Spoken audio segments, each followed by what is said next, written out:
sejam todos muito bem-vindos a mais um programa especial da série Com Presidenciáveis. Nas eleições gerais de 1989, Ronaldo Caiado surgiu como uma figura antagonista ao Lula. Já naquela época, ele denunciava a participação do Partido dos Trabalhadores em esquemas de propina.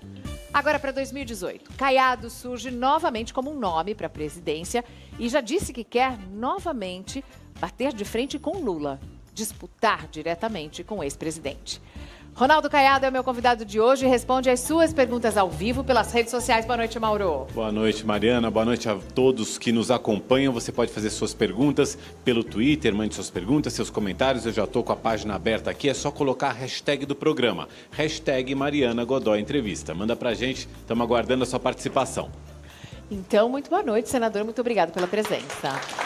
Boa noite, Mariana. Muito obrigado pela oportunidade. Sabe que aqui em São Paulo a gente tem o prefeito João Dória e o governador Geraldo Alckmin. E aqui em São Paulo todo mundo fala que os dois são candidatos também. A gente vai conversar com os dois nessa série especial. E aí o seu partido, o DEM, também tem conversado com o Dória. Então eu quero saber, quem pode ser o candidato ou quem tem preferência no DEM? O senhor ou o prefeito de São Paulo, que está de conversinhas com todos os partidos agora? Bom, ele conversa conosco também. Tivemos a oportunidade de jantar com ele. Né? Várias conversas já foram feitas. Neste momento é hora de nós articularmos politicamente. Nós não temos nenhuma restrição, não tem nenhum fato que impeça a vinda, não só dele, mas de outros pré-candidatos que queiram concorrer dentro do Democratas. É um jogo totalmente aberto. Numa eleição majoritária, não adianta querer fazer artimanhas de cúpula. Candidato para ganhar a eleição tem que ter voto, tem que ter capacidade de dialogar com a sociedade brasileira, tem que ter credibilidade.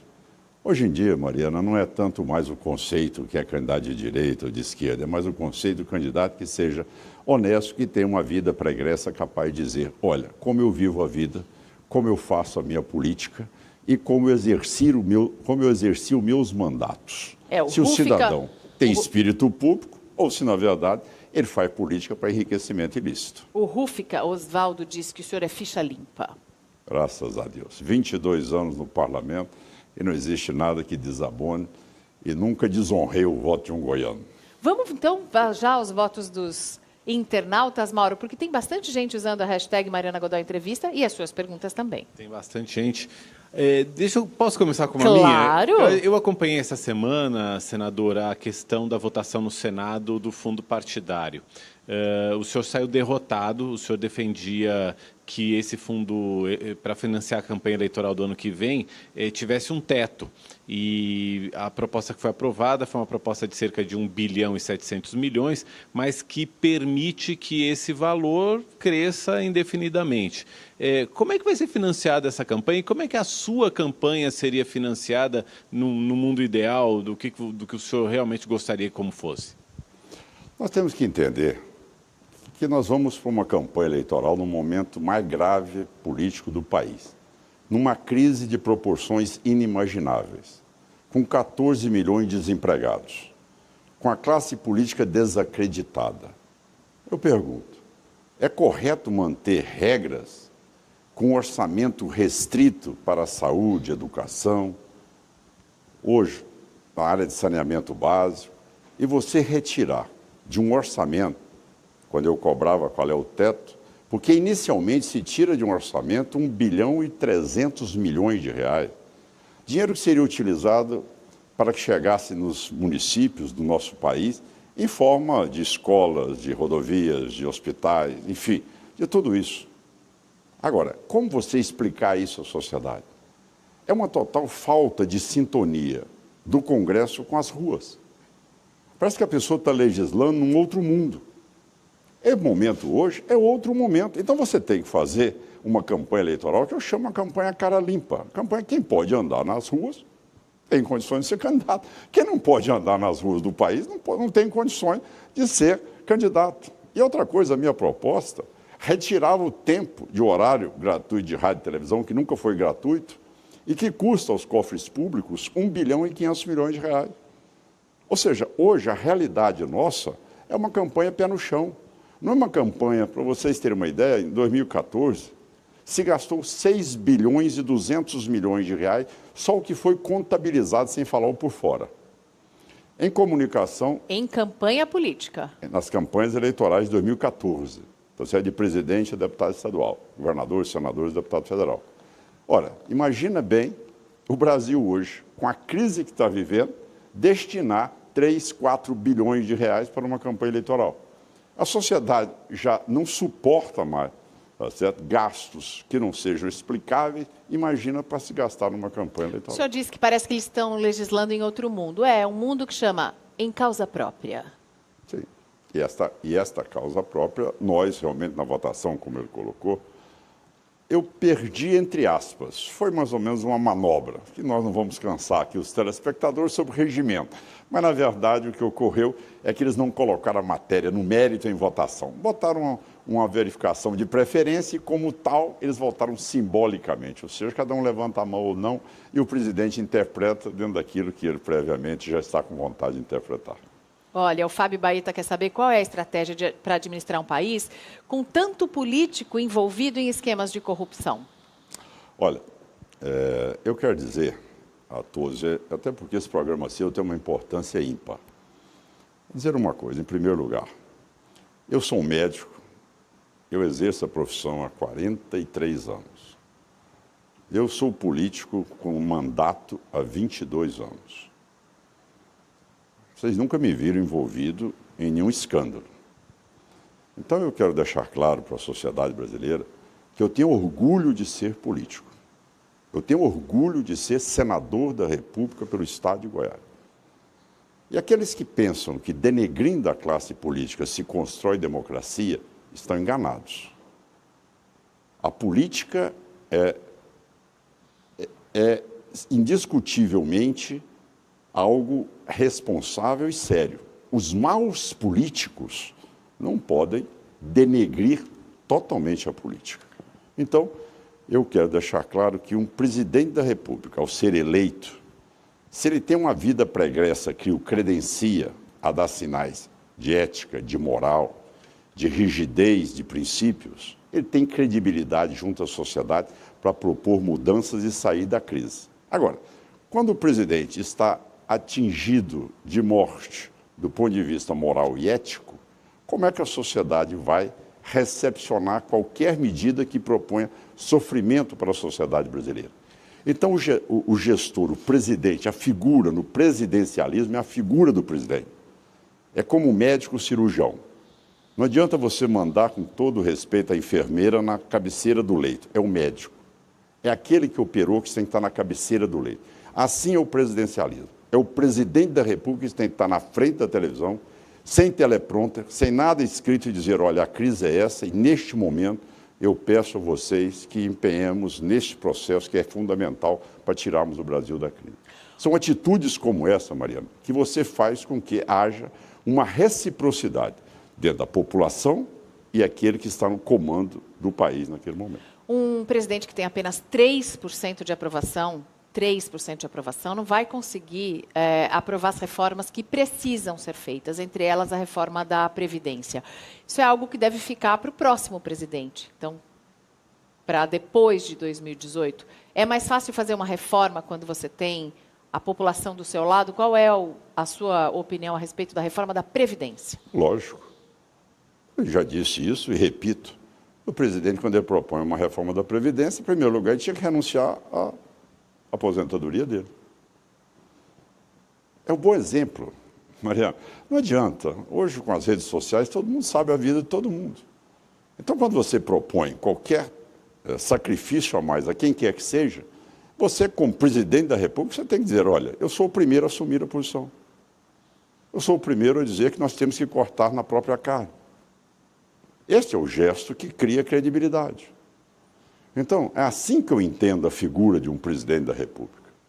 É dar sinais de que ele está envolvido diretamente naquilo que a sociedade precisa de auxiliar, que é o respeito, a ética, a postura com espírito público, conter despesas, coibir quem quer que seja, ter autoridade moral para demitir qualquer assessor, qualquer ministro. O presidente Michel Temer disse que demitiria se ele tivesse ministros que fossem denunciados, agora ele tem e não demitiu. Pelo contrário, transformou secretaria em ministério. A mesma coisa que a Dilma queria fazer com o Lula. Para ter foro. Mas tudo bem, mas Mariana, olha, nós temos que... Não, estou defendendo não, só estou falando que todo mundo está fazendo isso. Nós temos que ter um comportamento que não seja fulanizado. Não seja para A ou que seja para B. Mas um comportamento que seja uma regra única, independente de quem ali está sendo julgado. Eu entendo desta maneira. Tá bom. E é assim que eu acredito que a política deve ser feita. Então não vamos fulanizar. Eu não vou falar o nome do Aécio Neves, mas um senador que foi gravado com um empresário, Joesley Batista, que teve o áudio divulgado, que nesse áudio está negociando indicação para estatais também, além de pedir dinheiro que viria numa mala com o primo que ele mata se delatar. Esse senador, que não preciso fulanizar, mas um senador que faz isso, não envergonha a casa? Lógico. Não tem nenhuma dúvida disso. E esse é o que nós queremos. Tanto é que desde o governo Dilma, quando ela foi impeachmentada, eu era o defensor da tese da antecipação das eleições para presidente da República e para todos os deputados e senadores. Esta é a realidade. Mas aí eu vou este fulanizar. modelo que está implantado é a continuidade do modelo que estava sendo executado no país. O que é o Michel Temer? Ele não é exatamente o suplente de um mesmo, a vice de um mesmo modelo? O que é que você vai esperar? Deixa eu fulanizar. O pé de manga não vai dar abacaxi. Aécio Então, Neves... essa prática, ela continuou. Esse é que é o problema que nós temos que mostrar. Que não é se mesmo modificando para o vice, e sim convocando a sociedade numa nova eleição e dizendo, dissolva-se o Congresso, dissolve-se a presidência da República e convocam-se novas eleições. Senador, eu vou deixar o Mauro fazer essa pergunta, depois a gente vai para essa parte de dissolver o Congresso. Eu vou fulanizar. O Aécio Neves tem que ser cassado? Não, mas tudo bem, eu estava dizendo no contexto geral, eu não tenho nada contra fulanizar. Eu estava dizendo assim, quando você defende uma tese, ela não é identificada para A ou para B. Você está entendendo? Porque senão, da mesma maneira como ele está praticado, você tem também o Lula com 7 processos, já é réu, Zé Dirceu e tantos outros que, no entanto, estão soltos. Então, você vê que existe uma realidade que ela tem que ter uma norma e uma regra única. Entendeu? O senhor é a favor da cassação do Aécio Neves? Olha, esse é o processo de rito. Tá certo? O Supremo está julgando. No momento que o Supremo julga e encaminha para o Congresso Nacional, o Congresso Nacional responde imediatamente. Mas agora tem uma representação do PT no Conselho de Ética. Transferiu o Delcídio, na mesma hora, em 2 minutos, em menos de 24 horas. Então, o que nós precisamos de colocar, com muita tranquilidade, e você sabe, você acompanha o Parlamento, você sabe que a mesma prerrogativa que tem o Supremo de julgar todos os crimes estão sendo praticados por deputados, e eu sou aquele que levantei essa bandeira e derrubei o foro privilegiado no Senado Federal. Vocês assistiram naquele grande evento da Comissão de Constituição e Justiça, não é? Ali nós derrubamos o foro, fomos para o plenário, derrubamos o foro e está parado até hoje na Câmara dos Deputados. Bom, então, eu nunca defendi foro privilegiado para quem quer que seja, em primeiro lugar. Segundo lugar, o que nós temos que discutir são regras de um processo chamado Independência dos Poderes e Constituição Brasileira. O que é que nós aprendemos? Veja bem, eu sou um médico, sou um cirurgião. O que é que a gente aprende desde o primário? O juiz é prisioneiro da lei. Não é isso? Tem que obedecer o que está escrito. Prisioneiro da lei. Ele só pode interpretar o que está na lei. O parlamentar, o deputado ou o senador, eles são legisladores. Eles fazem as leis. Não é? E o executivo implanta todo o orçamento e todas as regras para o país poder amanhã se desenvolver ou atender às necessidades. Como tal, o Senado Federal e a Câmara dos Deputados têm prerrogativas constitucionais. O Senado, por exemplo, pode julgar o ministro por crime de responsabilidade do Supremo Tribunal Federal. Senador, o senhor está demorando para responder sobre especificamente o Aécio Neves. Como é que o senhor votaria, por exemplo, nessa comissão de ética do Senado? O senhor é a favor que ele fique? O senhor votaria assim, olha, o juiz não... Sim, eu nunca passei a mão, em cabeça de quem quer que seja envolvido em escândalo. Ele tem que mostrar a cara dele, tem que se denunciar, e tem que provar sim ou não. E tem que sair do Congresso para fazer isso? Tem que sair do Senado? Não, ele tem que ser julgado. precisa ser julgado. O que é que a lei diz? Você não pode, tá certo, fazer pré-julgamento de quem quer que seja. Você não pode fazer julgamento inquisitivo. Tá certo? Você diz que tem as provas. Os maiores bandidos, com todas as provas, têm direito à defesa. Agora, eu jamais na minha vida comunguei com teses que venham dificultar ao cidadão amanhã a ter levado adiante a sua denúncia. Isso não faz parte da minha trajetória. Mas vamos ser bem explícitos, já que vocês estão puxando o caso especificamente. O deputado ele foi ainda denunciado no Supremo. O caso no Supremo, ele não foi julgado. Mas o Supremo já tomou uma decisão, por exemplo. Como? Na primeira turma do Supremo, eles já tomaram uma decisão. Não, mas ele não foi que julgado o sobre o crime. Ele não foi julgado sobre o crime, Mariana. Veja bem. Não. Não foi julgado sobre o crime, entende? Então, se nós, senadores da República, amanhã estivermos julgando um crime de responsabilidade de um ministro do Supremo, nós, no Senado Federal, podemos dizer que o ministro tem que ser afastado da função de ministro Supremo e tem que ficar com prisão domiciliar. Então, veja. Então, essa é a pergunta que eu lhe coloco. O Senado tem a prerrogativa de julgar ministro do Supremo.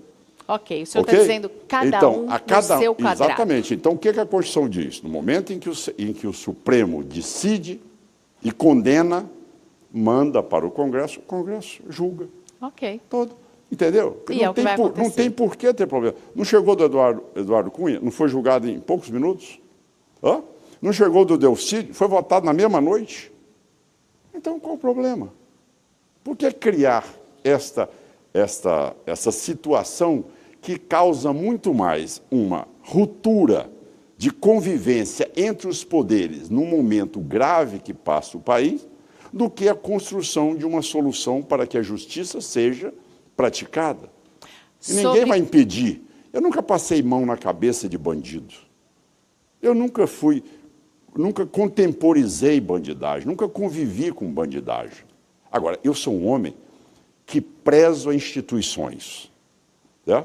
O que eu não admito é populismo, demagogia que amanhã venha desrespeitar as normas constitucionais, porque aí não é democracia, aí é vontade do humor de cada um, tá certo? Aí tudo bem, o cidadão decide, vai lá, como é na Venezuela, manda prender, manda fechar, manda fazer o que achar que deve fazer. Não é essa a regra que aí é o populismo. Vivendo. Olha, sobre a relação... E o Brasil está vivendo um momento ímpar, Mariana. Nós nunca tivemos a oportunidade de ver o que nós estamos vivendo. Pode parecer frase feita, não, nem mas me as fale. instituições estão funcionando e você vê empresário, você vê político, você vê gente do Ministério Público, você vê gente do Judiciário, tudo hoje na cadeia. Coisa que não se via. Então nós temos que acreditar que o processo é bom e que a eleição de 2018, aí sim, nós temos que dizer bem nos olhos aqui de todos os eleitores, saber, e aí, o que você vai votar em 2018? Quem que você vai colocar no Congresso? Quem você vai colocar na presidência da República em 2018? Isso é muito importante. Esse é o desafio do momento. Por exemplo, continuando nesse assunto, o senhor perguntou agora para o nosso público em quem você vai votar, já estimulando talvez uma renovação, não sei. E aí o Fábio Baeta pergunta, não só ele, como mudar o cenário político com as figuras repetidas? Deixa eu localizar mais um aqui. Olha, o Márcio Álvaro, ele fala, se querem modificar, por que sempre os mesmos candidatos? Onde estão as outras pessoas para mudar? O senhor acredita que vai haver renovação nessas eleições de 2018? E eu complemento a pergunta perguntando, o senhor acha que ainda pode chegar um aventureiro de última hora, um Joaquim Barbosa, por exemplo, ou alguém que ainda não esteja no cenário político e leve essa? O senhor tem medo disso? Seu partido tem conversado com um apresentador de televisão bastante famoso. Quem é? O Luciano Huck? Luciano Huck também. Veja, primeiro eu acho que todas as pessoas devem tentar a política. Não vejo por que a pessoa ter rejeição à política. Então, as pessoas que formularam a pergunta deveriam ser os primeiros aí a se filiarem a um partido e se lançarem também como candidato. Por que as mesmas figuras às vezes se repetem? E por que não se tem essa renovação? Já que não é um cargo vitalício. De 4 em 4 anos você tem exatamente o quê? Uma eleição. Então, eu acho que nada melhor para estimular o processo eleitoral do que você ter novas figuras que venham debater, mas também que venham mostrar competência no plenário. Não é? você vê pessoas que chegam lá com uma votação expressiva e que, de repente, não debatem, não conhecem o regimento, não apresentam alternativas, não apresentam projetos, não discutem o momento político nacional. Não é apenas ser eleito, é ser eleito e mostrar competência para poder debater. Eu acho que essa é a função do político, entendeu? É de construir uma legislação, é de opinar sobre temas relevantes, é de antecipar crises, é de ter a coragem, independência moral, de assumir posições que não sejam simpáticas em certas horas, mas que ele tem credibilidade para assumir. Então, é assim que eu enxergo a política. É assim que eu faço a política. Não é nada diferente do que eu faço a medicina. É exatamente com transparência. Não é com a tese, tá certo, de que, olha, é de bom tom falar isso agora. Não, ainda é falar de acordo com a consciência da gente. Eu aprendi algo muito cedo, Mariana, ou seja, você deve fazer política o seguinte: primeiro, você consulta a sua consciência. Segundo lugar, você consulta o seu país. E terceiro lugar, o seu partido político. E aí você decide. Bom, é tranquilo, você dorme bem e tenha certeza que você está falando com a sintonia daquilo que você defende. A Lidiana está assistindo ao programa, mandou pelas redes sociais, dizendo que o senhor é muito preparado. Mas o Alessandro Vaz escreveu aqui que o senhor é o Sarney de Goiás. Eu sou o quê? O Sarney de Goiás. Acho que uma pessoa dessa realmente... O Alessandro ou o Zé Sarney? Deve ser algum petista ressentido. Ó, Alessandro, você é um petista ressentido, ele não é o Sarney de Goiás. Porque realmente é uma pessoa que tem 43 anos no exercício da medicina, que faço política, nunca tive envolvimento com nenhum escândalo, e que sempre defendi o meu Estado com muita garra e com muita determinação, não é verdade? O André Moraes quer saber o seguinte: o senhor é a favor da indicação política ao STF? Quer dizer, que o Executivo nomeie os ministros do STF? Nós estamos propondo ainda coisas maiores. Nós estamos propondo agora que o STF tenha mandato por 10 anos. Entendeu? Uma PEC está tramitando e nós temos um apoio já grande de senadores, é de iniciativa da senadora Ana Amélia, e nós esperamos poder votar essa matéria o mais rápido possível para que tenha um período, que não seja um cargo vitalício. De 10 em 10 anos possamos ter uma renovação no Supremo Tribunal Federal, como em outros cargos também que são vitalícios. O senhor disse em entrevistas recentes que gostaria que o Lula fosse candidato, sim, porque o senhor gostaria de fazer esse embate, né? Assim como foi feito em 1989, o senhor gostaria de ter essa oportunidade de novo. É importante que o Lula seja candidato ou que ele possa ser candidato? O senhor não tem medo que ele ganhe? Vamos lá. Adoro a reação, né? Essa resposta, ela provocou até muitas reações no Brasil. A gente tem que explicar o contexto. Eu, por exemplo, Mariana, eu tenho muito receio de criarmos mitos. Como a Argentina criou Perón, como a Venezuela criou Chávez. Entendeu? Isso é muito ruim. Então, quando eu falo que nós precisamos... Mitos, né? Hã? Mitos mesmo. Exato, é que esses mitos que confundem a cabeça e, de repente, o país não caminha.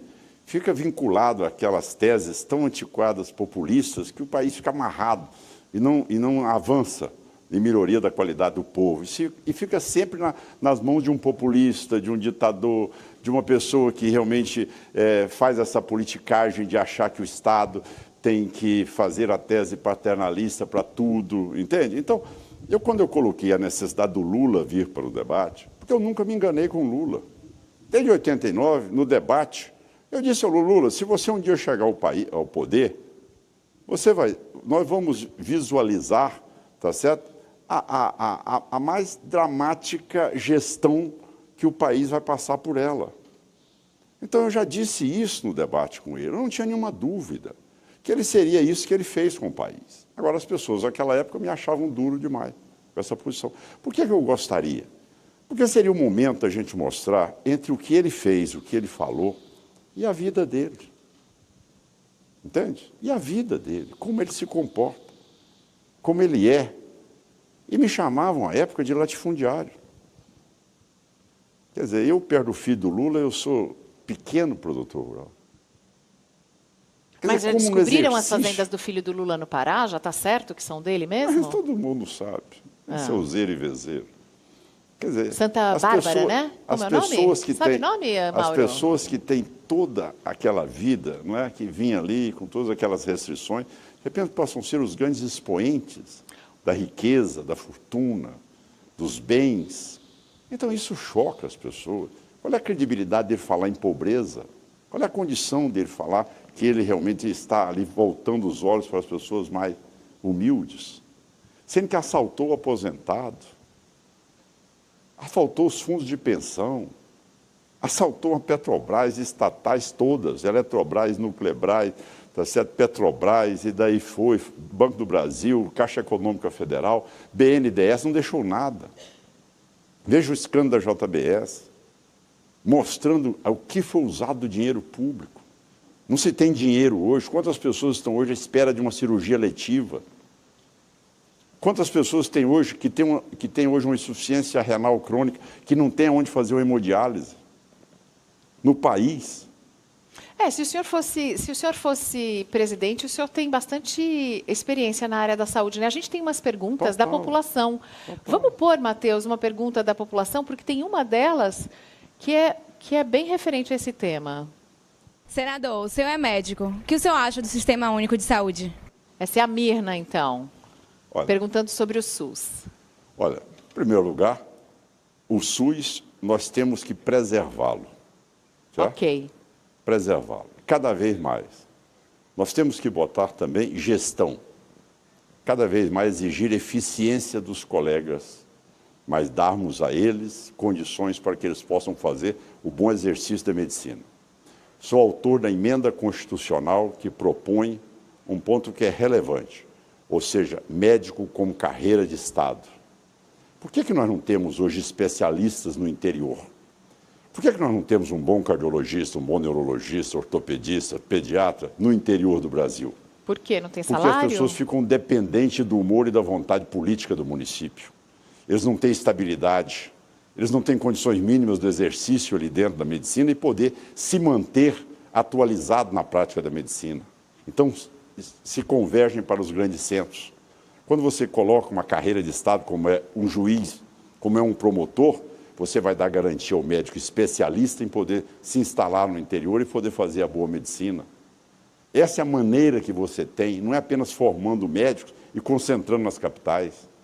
O Brasil tem um projeto de poder formar agora 30 mil médicos por ano. O Brasil tem 323 faculdades de medicina, maior do que qualquer país do mundo. Mariana, não é a pulverização de médicos, é a distribuição correta do médico. E o cidadão só vai para o interior se ele tiver a condição mínima de garantia, que ele vai ter uma aposentadoria digna, que ele vai ter um salário compatível, que ele não vai ficar dependendo do humor do prefeito que acha que ele não deve ficar lá, porque não foi favorável contra uma campanha eleitoral. As pessoas têm que estar imunes a isso. E é desta maneira que eu acho que a medicina tem que ser exercida. Você vê há poucos dias, eu estive agora visitando aqui o Hospital de Barretos, que é de um grande amigo meu que está à frente desse movimento, que é o Henrique Prata. É algo que mostra para o Brasil o que a solidariedade pode fazer com a saúde. Os médicos podem simplesmente, no meu estado de Goiás, você pode ter certeza, teria a solidariedade de todos. Seja necessário instalar ali hospitais de campanha para atender em cada região ali as pessoas mais carentes. Pessoas estão na fila há 10, 20 anos esperando uma cirurgia que é tida como eletiva. A pessoa não anda com artrose de joelho, uma artrose no quadril, com a deficiência de uma escoliose desviando uma coluna. Dá para resolver tudo isso com vontade política? Não é só vontade, é o exemplo. É o exemplo. Eu citei a você o caso de Barretos, para você ver o que é o exemplo, o que se pode fazer, o que o Henrique Prata fez dentro de Barretos. É o exemplo de um homem que em torno de Barretos, em 100 quilômetros em torno de Barretos, não tem um caso de câncer em estágio avançado. É tudo diagnosticado em fase com que você trata e a pessoa não vai ter sequela disso, não vai morrer disso. E, no entanto, é o bom senso, é uma pessoa só. Ele fez isso em Barretos. É como um exemplo para o país. É a solidariedade, é a credibilidade moral que ele tem de chegar para os cantores, para os e construir ali, ter a doação de empresas do mundo inteiro hoje. E por que você não pode fazer isso à frente de um país? Por que você não pode ter um ministro da saúde que seja a pessoa qualificada, um homem de credibilidade, que ao falar, ele suscita exatamente o quê? Solidariedade, amor ao próximo, competência. É isso que se falta no Brasil. Porque a eleição, Mariana, ela se transformou em balcão de negócio. Acabou o espírito público, acabou a beleza da oratória, dos grandes debates. Virou um... Está aí na mesa, vamos pegar. Quem vai pegar? Mas é isso que nós temos que recuperar. Nós temos que recuperar isso. Então, vamos falar, ó, vou fazer um pequeno intervalo agora. E na volta eu quero saber sobre a CPI do BNDES, os empréstimos que deveriam ser investigados, sobre tudo o que aconteceu com o dinheiro do Banco Nacional de Desenvolvimento Econômico e Social. Mas na volta, depois do pequeno intervalo. Até já.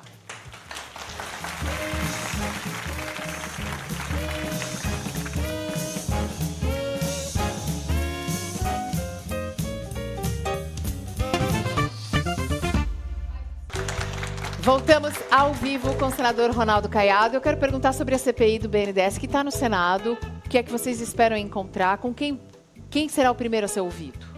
Olha, nós temos a CPI pelo Senado do BNDES, mas nós temos a CPMI, que é uma comissão parlamentar mista, Câmara e Senado. Da JBS. Que é essa específica da JBS, entendeu? A do BNDES aprovou algumas convocações, mas não tem nenhuma oitiva, ou seja, não tem nenhum depoimento marcado. Já na próxima terça-feira, nós teremos lá no Senado Federal, sim, o depoimento de um dos membros da Procuradoria-Geral da República, procurador Ângelo, que vai ter que se explicar como é que foi feito essa troca de informações com a JBS, de que maneira houve a interferência ou anuência, ou se foi facilitado o processo de criar ali a delação premiada, dentro de que regras ela foi construída. É um processo que está iniciando, ela foi instalada há uma semana, ainda não temos ainda um resultado prático, mas já solicitamos a quebra de sigilo bancário, fiscal e telefônico, como também todas essas outras operações da Polícia Federal que encaminhasse para a Comissão Parlamentar de Inquéritos. O Mauro Taliaferri vai fazer uma série de perguntas agora. Tem várias perguntas chegando, eu vou pedir para o senhor responder rápido, em poucas palavras, para a gente queimar várias aqui. Eu vou por temas, alguns que são os mais comuns aqui. Sua opinião sobre rever a política de desarmamento no Brasil? Olha, eu concordo em rever a política de desarmamento no país. Concordo, plenamente, em rever. Acho que essa matéria tem que ser enfrentada pelo Congresso Nacional. Nós temos que rever essa posição hoje. Tá certo? Nós temos hoje uma preocupação enorme. Eu acho que a sociedade comunga com o que eu vou dizer aqui. Nós hoje estamos sob o comando não do Estado brasileiro. O Estado brasileiro hoje não entra no Rio de Janeiro. O Estado brasileiro hoje não entra no entorno de Brasília. O Estado brasileiro hoje não entra nas penitenciárias do Brasil. Quem comanda hoje são as facções no país. Então nós temos que rever muito da política de segurança no país e botar regras mais rígidas para não submetermos a essa situação que nós estamos vivendo hoje em dia. Outro tema aqui bastante comum aqui das perguntas, intervenção militar, sua opinião a respeito? Olha, eu quero me alicerçar aqui na fala do general Vilas Boas. Ele é um homem cumpridor das regras constitucionais. Ele jamais sequer autorizou dizer isto. Ele é um homem que colocou isso muito claro no Senado Federal e em todas as entrevistas que participa. Ele é um homem que fala pelas Forças Armadas, pelo Exército Brasileiro. E deixou claro, a função do Exército e das Forças Armadas é de preservar a ordem. Como nós vimos lá o PT destruindo a esplanada dos ministérios, o Exército foi convocado. Como nós vimos agora a Rocinha, que onde lá está sob tiroteio de facções, o Exército foi chamado para lá poder intervir. Então, essa situação, sim, ele está disposto e cumpre normas constitucionais. Agora, a crise política é a responsabilidade dos políticos e nós saberemos achar uma saída para que tenhamos a continuidade tranquila da democracia com as eleições ocorrendo e resgatando a credibilidade da classe. Outro tema bastante abordado aqui pelos internautas. Se o senhor não for candidato à presidência da República, o senhor sai candidato ao governo de Goiás? Sim. O Wigner Matias disse que o senhor é o próximo governador. Ao governo do estado de Goiás. Tem um orgulho enorme de ser goiano. É um estado que, infelizmente, tem sido muito penalizado por essa gestão que lá está há 20 anos e que realmente sugaram muito o estado que tem todo o potencial de crescimento, vive hoje um momento crítico que o Tesouro mesmo coloca Goiás como um dos estados mais endividados do país, sem menor capacidade hoje de financiamento, E é triste nós assistirmos o meu estado de Goiás nessa posição. Mas eu tenho certeza que nós teremos ali a condição de resgatarmos rapidamente o estado se lá chegarmos como governador. E outro tema que o pessoal pergunta demais é sobre questão de trabalho escravo. O senhor uma vez houve alguma acusação quanto a alguém da sua família de ter em alguma propriedade, e também as pessoas criticam o fato de o senhor não ter votado a PEC do trabalho escravo, de ter votado contra a PEC do trabalho escravo. É uma oportunidade para o senhor esclarecer sua posição. Você sabe que nunca conseguiram me atingir em nada. Nada. Nem no exercício da medicina, nem na política, nem como produtor rural.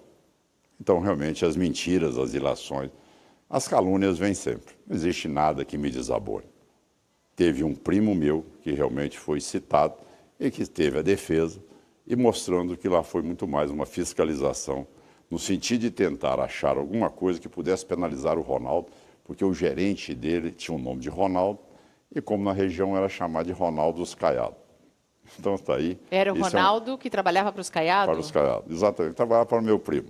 Então esse é o motivo de toda essa terra. Nunca existiu nada em minhas propriedades.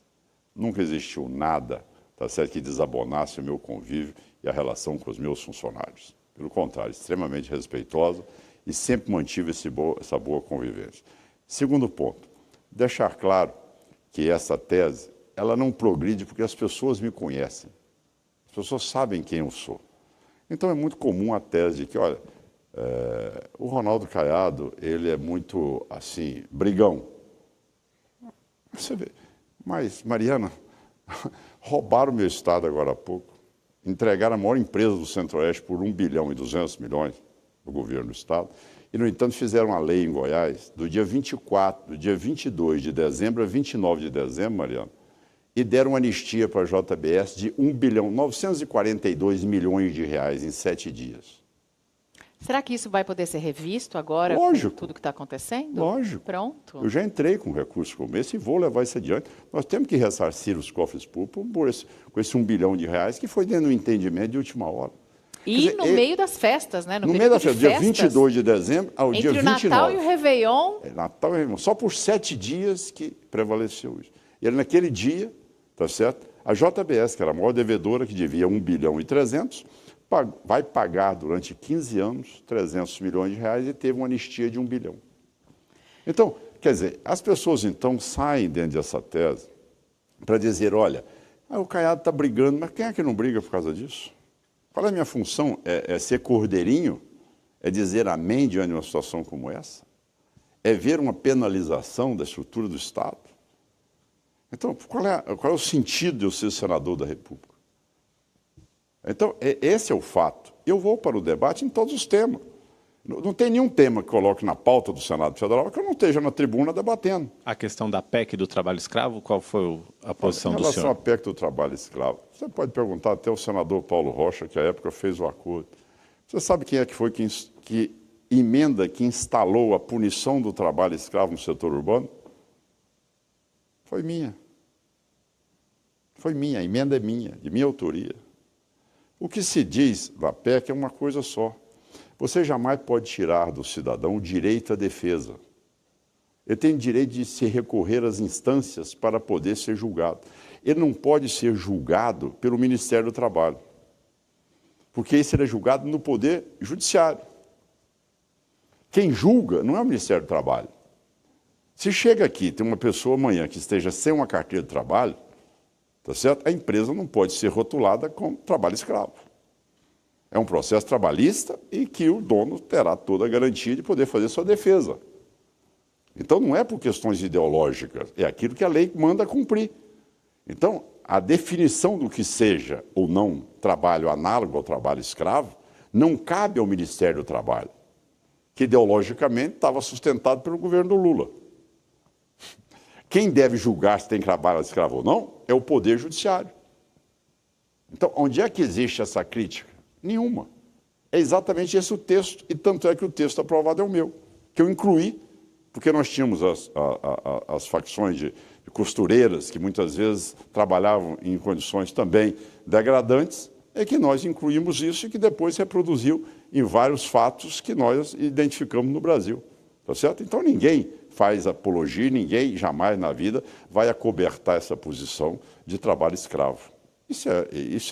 Seria uma total falta até de um mínimo de coerência com a vida que eu tenho de 43 anos de médico. A internet é que não tem coerência. A internet tem fake news, a internet tem robôs respondendo, a internet tem gente paga só para criticar, ou para agredir, ou para provocar. A internet não tem muita coerência e essas coisas acabam se espalhando.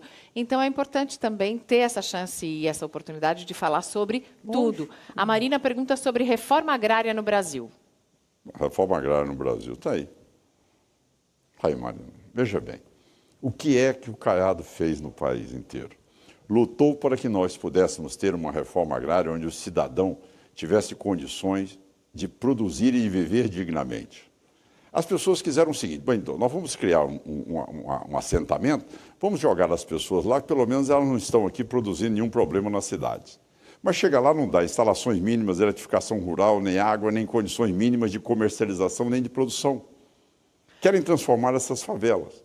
Então, o que nós mostramos, o que nós já produzimos hoje, e o resultado disso é a implantação de cooperativas, mostrando que nós podemos dar uma sustentação muito maior a esses assentamentos que hoje, Mariana, só para o cidadão brasileiro saber, hoje, dos assentamentos hoje feitos dentro da ideologia do PT, não tem 10% dos assentamentos emancipados. Isso quer dizer, há 20 anos, pessoas estão lá e até hoje não sobrevivem com o que produzem. Dependem exatamente da cesta básica. Então, isto não é política de reforma agrária. Mas as cooperativas conseguem sobreviver depois porque tem um caminhão da cooperativa. Eu tenho muitos amigos cooperados, porque eu compro produtos orgânicos. Exatamente. Então, eu conheço. Eles têm um sistema de produção que todos pagam um pouquinho para manter, mas tem um caminhão para distribuir depois, tem o dinheiro para o adubo, tem o dinheiro para o fertilizante. Você qualifica as pessoas. Porque hoje a agricultura ela é altamente tecnificada. E você, cada vez mais, com a produção de orgânico, como você disse, que você consome, cada vez mais as pessoas têm que estar atentas para aqueles detalhes. E saber hoje, a agricultura brasileira, ela é reconhecida tanto na produção orgânica, como também na produção de grande volume. Nós somos hoje uma referência no mundo. Nós somos a única agricultura do mundo que preserva o meio ambiente. Então, quer dizer, nós somos hoje um exemplo para o Brasil, para o mundo. Olha, vamos falar o seguinte, vamos falar muito sobre meio ambiente, porque recentemente a Renca foi assunto mundial, né, até com participação de Gisele Bündchen na polêmica. A gente vai falar sobre isso e fazer a pergunta que a gente vai fazer para todos os nossos convidados nesse esquema, nessa série especial com os presidenciáveis, que é por que o senhor quer ser presidente do Brasil, mas depois do intervalo.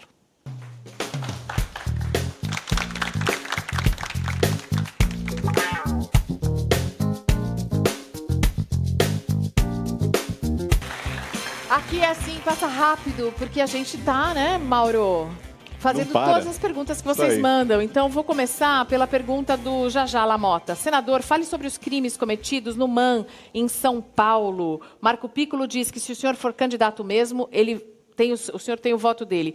O MAN, em São Paulo, fez uma exposição com um homem nu e algumas crianças assistiram a performance de tocar no homem nu. Essa era a instalação de arte. Olha, é triste, né? Deprimente. Isso não pode ser chamado arte. Isso não tem nada a ver com arte. Isso é crime. Mas é crime mesmo? É crime. É crime. Mas não é pedofilia, é pedofilia? O Estatuto da Criança e do Adolescente prevê exatamente esse tipo de cena que foi feita. Tá certo? Mas não é uma exposição à nudez com uma intenção sexual. É crime. É crime. Está muito bem detalhado no Instituto da Criança e do Adolescente, no Estatuto da Criança e do Adolescente, no ECA. Quem vai preso? Então, vai preso ali o ator, o responsável pelas crianças e quem realmente responsabilizou para que aquela peça fosse colocada. A pena é de 1 a 4 anos, lógico que vai variar sobre a responsabilidade de cada um. Agora, isso é crime, isso é inimaginável. Veja bem, Maria. Então, uma criança não pode ir a uma peça de teatro que tenha nudez e que tenha... Nem tirar foto com crianças. Tá certo? É impedido isso, está muito bem detalhado. São 3 ou 4 artigos do Estatuto da Criança e do Adolescente que proíbe toda e qualquer prática. Cita peça de teatro, cita cinema, cita fotos, mesmo acompanhado programas dos pais. de televisão, tudo. É crime. Olha, isso é um desserviço desproporcional. Na hora que nós estamos intensificando a legislação contra a pedofilia, que nós estamos fazendo campanhas no Brasil, divulgando, fazendo rede nacional para poder coibir tudo isso. CPI da pedofilia. Faço aqui homenagem ao Magno Malta, que saiu no Brasil todo buscando esses crimes praticados. E, de repente, nós tentamos vulgarizar isso, colocar isso como fosse arte. Isso é crime. É lamentável. Isso é algo repugnante. Tá certo? Eu acho que isso aí é falha do Poder Judiciário, do Ministério Público. Eles deveriam responder rapidamente por isso, por omissão, e não terem não só interditado, mas decretado e julgado essas pessoas por prática criminosa. Está previsto em lei. Senador, uma pergunta que a gente faz para todos os nossos convidados aqui, e é a única que é igual para todo mundo, é por que o senhor gostaria de ser presidente do Brasil? Olha, você vê que essa ousadia minha começou em 1989. Eu tinha 39 anos, era o mais jovem candidato a presidente da República. Um orgulho para todo cidadão brasileiro. Sabe por quê? Eu acredito sempre no espírito público e ele pode, com exemplo, ele pode fazer grandes transformações. Mas também eu aprendi no decorrer da vida, tá certo, que tem uma dose alta do destino. A presidência tem uma dose alta do destino. Neste momento, o meu projeto tem sido trabalhar intensamente para poder governar o meu estado de Goiás, que eu tenho um orgulho enorme de ser goiano. Então, eu vou continuar a minha luta e, se Deus quiser, vou lutar para recuperar meu estado de Goiás e depois continuar nessa luta também em defesa do nosso país. Em defesa do nosso país, Gisele Bündchen saiu nas redes sociais criticando muito a decisão do presidente Michel Temer de extinguir a renca na Amazônia para mineração. Qual é a sua posição sobre isso? A posição minha é totalmente favorável à derrubada do decreto que autorizava, até porque é inaceitável, inadmissível. Aquilo que você viu que estava sendo feito por garimpeiros, uma total desordem, consumo de mercúrio, comprometendo a saúde das pessoas, com sequelas inimagináveis, aquelas pessoas que estão ali trabalhando desordenadamente, irresponsavelmente. E o Estado brasileiro tinha que chegar naquele momento, não só coibir definitiva naquela mesma hora e fechar aquela exploração de minério ali, não autorizá-la por qualquer outro meio que viesse não autorizar para os canadenses, né? Fala, Mauro. Deixa eu dar um recado para o Diego de Paula, ele está mandando uma pergunta para a gente, está perguntando para o senhor sobre o Estatuto do Desarmamento. Diego, ele já respondeu, aliás, tem várias perguntas que o senador já respondeu, a gente está no ar desde as 10h20 da noite, é o horário do programa, fica com a gente desde o comecinho. E depois você pode rever no site, E pode rever depois na internet a resposta do senador sobre a sua pergunta. Deixa eu fazer uma pergunta rápida. O próximo presidente da República vai pegar uma taxa de desemprego em torno de 12% e um déficit fiscal aí beirando 160 bi. Isso já no começo de 2019. Por que alguém ainda quer ser presidente desse país? É um processo desafiador, certo? Por que eu quero ser cirurgião de coluna quando muitas vezes as pessoas caminham por uma paraplegia? Mas quantas pessoas que eu não já operei, que já recuperaram, e quantas pessoas que vivem dignamente hoje sem escara, sem problemas pulmonares, renais, e que hoje continuam vivendo. Da mesma maneira, só que como cirurgião você faz um processo artesanal. Você, como político que tem espírito público, você faz uma ação que reproduz na melhoria da qualidade de vida de 200 milhões de brasileiros. Essa é que é a importância de ser presidente da República. Esse é que eu acho que é o fato maior de você poder dar exemplo e poder cobrar com que isso seja transmitido para toda a sociedade. Agora, numa situação como essa, alguém que não tenha experiência administrativa, por exemplo, seria um risco? Olha, sim. É por isso que eu falo. Às vezes eu critico um pouco aqueles que chegam na tese só de outsider. Não, eu não sou político, sabe? Essas coisas não é que me irrita, mas me constrange um pouco, entendeu? Porque o senhor acha que não pode? Como a pessoa quer se colocar num processo como não, eu não sou político, então você é o quê? Você assume, quer dizer, você está negando a sua própria identidade, você está falseando a sua identidade. Ah, mas o DEM está namorando o Dória, que tem esse mesmo discurso de não sou político. Tudo bem. Mas eu acho que ele vai se corrigir disso rapidamente. Tá certo? Eu acho que o cidadão, vem cá, você exerce um cargo político. Aí você disse que não, eu não sou político. Então, vem cá, você está falsificando a sua própria identidade. Então você é o quê? Não sou político, então não entendo isso. Ah, eu sou juiz. Não sou juiz, eu sou um outsider. Ah, eu sou um advogado. Não sou advogado. É uma coisa meio complicada, meio hamletiana. Tá certo? Hamlet. Ser ou não ser? Essa é a questão, né? Porque a população está mesmo com uma imagem muito ruim dos políticos em geral. Mas é da má política, Mariana. Me ajude nisso, pelo amor de Deus. Gente, é da má política. A política é necessária, é fundamental. A política só tem que fazer direito. É uma atividade nobre, séria. É a política que você constrói as soluções. É na política que você constrói as soluções. Não são atitudes extremadas. Agora, a política é uma boa prática, é nobre. Agora, a má política é o que existe de mais nocivo. Agora, quem é que identifica? O eleitor em 2018. Ok. Muito obrigada ao senador Ronaldo Caiado, nosso convidado no programa especial sobre presidenciáveis, candidato do DEM, ou pré-candidato, ou candidato a candidato. Muito obrigada pela sua participação. Uma boa noite para o senhor. Aproveite São Paulo. Vai a um restaurante agora? O que vai fazer? Muito obrigado.